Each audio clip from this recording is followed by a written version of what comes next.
시청자 여러분 안녕하십니까? VOA 뉴스입니다. 도널드 트럼프 대통령이 국정연설을 통해 오는 27일부터 이틀 동안 베트남에서 2차 미국 정상회담이 열린다고 밝혔습니다. 국정연설에서는 지난해와 완전히 달라진 대북 기조를 보였는데 회담에 집중하기 위한 우호적 모습이라는 분석이 나왔습니다. 안소영 기자입니다. 새해 국정연설에서 트럼프 대통령은 북한 문제와 관련해 대담한 새로운 외교의 일환으로 한반도 평화를 위한 노력을 하고 있다면서 지난 1년간의 결과를 다시 언급했습니다. Our hostages have come home. Nuclear testing has stopped. And there has not been a missile launch in more than 15 months. 그러면서 2차 미국 정상회담 일정을 밝혔습니다. Chairman Kim and I will meet again on February 27th and 28th in Vietnam. Much work remains to be done, but my relationship with Kim Jong-un is a good one. 북한의 핵과 미사일 위협뿐 아니라 인권 탄압을 집중 부각하며 강하게 비판한 지난해 국정연설과는 확연히 달라진 모습입니다. 전문가들은 2차 미국 정상회담을 고려해 북한의 위협과 대북 압박 정책에 대해 말을 아낀 것이라고 분석했습니다. President Trump has pursued a diplomatic approach with Chairman Kim Jong-un, and as we know, the next summit is coming up, and I think it'll be a very important summit in order to continue the process that began with the Singapore meeting. 김정은과의 좋은 관계 언급은 북한의 특수성을 고려했기 때문이라는 지적도 나왔습니다. I think it makes it easier to solve problems if you have a good relationship, especially in the case of North Korea, because Kim Jong-un, obviously being a dictator, he's in a position to make decisions. 반면 트럼프 대통령의 우호적인 발언들이 북한의 실질적인 변화를 이끌어낼 수 있을지 의문이라는 지적도 나옵니다. Importantly, there's been no denuclearization activity at all by North Korea since Singapore, and intelligence reports that have been leaked have pointed out that North Korea has expanded or refined the production facilities for fissile material. 이런 가운데 폼페이오 국무장관은 방송 인터뷰를 통해 2차 정상회담은 세계를 위한 진짜 기회가 될 것이라고 말했습니다. 또 김정은은 북한은 진로를 바꿀 필요가 있고 경제 상황을 진전시킬 필요가 있다고 말했다면서 이 말은 김정은의 발언이라고 강조했습니다. VOA 뉴스 안소영입니다. 북한은 비핵화 외교와는 별개로 계속 장거리 미사일을 개발하고 있다고 미 국방부 당국자가 밝혔습니다. 미국 본토를 위협할 수준의 타격 능력을 갖추고 있다는 건데 미국의 방어 체계는 대비가 돼 있다고 이 당국자는 말했습니다. 박승혁 기자의 보도입니다.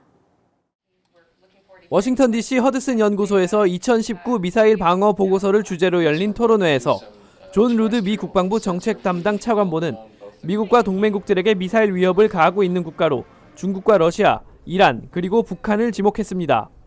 특히 북한은 주요한 미사일 전력을 유지하면서 현재 진행 중인 미북 대화와 관계없이 미사일 역량을 계속 키워가고 있다고 지적했습니다. We also see North Korea, in addition to a vigorous nuclear program pursuing long-range missile development. North Korea has had a lot of long-range missile capabilities. We continue to see them advance those programs. 괌과 하와이 등 미국 태평양 도서들은 북한 미사일의 사정거리에 들어가 있으며 향후 미 서부 등 본토를 위협할 수 있다는 최근 미 국방부 보고서 내용도 설명했습니다. 하지만 미국은 북한의 미사일 동향을 면밀히 감시하고 있으며 하와이 등 미국 영토 방어는 이미 충분히 돼 있다고 강조했습니다. Our Hawaiian fellow Americans aren't going to get nervous here after this. Oh no, and that was the planning design. That's the architecture requirement. 루드 차관보는 이어 북한 등 적성국을 압도하기 위한 미국의 방어 역량도 계속 키워가고 있다면서 향후 우주군 창설을 추진 중인 미국이 우주 기반 요격 미사일 개발 등 미사일 방어 체계를 강화하고 있다고 설명했습니다. We will maintain the size and capabilities of the U.S. missile defense system that is sufficient to stay ahead of the threat that we face from countries like North Korea and Iran. 루드 차관보는 이어 북한의 탄도미사일 프로그램과 북한 과학자들의 움직임은 미 국방부가 집중해서 관찰하는 사안이라고 강조했습니다. VOA 뉴스 박승혁입니다. 미국 상원 외교위원회 동아태 소위원장을 맡고 있는 코리 가드너 공화당 의원은 북한과의 대화 목적은 완전하고 검증 가능하며 불가역적인 비핵화, 즉 CVID여야 한다고 강조했습니다. 가드너 의원은 5일 언론 기고문을 통해 북한은 지금까지 비핵화를 향한 아무런 구체적 행동도 취하지 않았다며 이미 필요 없는 시설을 폐기하는 것은 효과가 없다고 밝혔습니다. 그러면서 김정은은 단지 정권의 특기인 늑장 부리기와 비협조에만 전념하고 있다고 비판했습니다.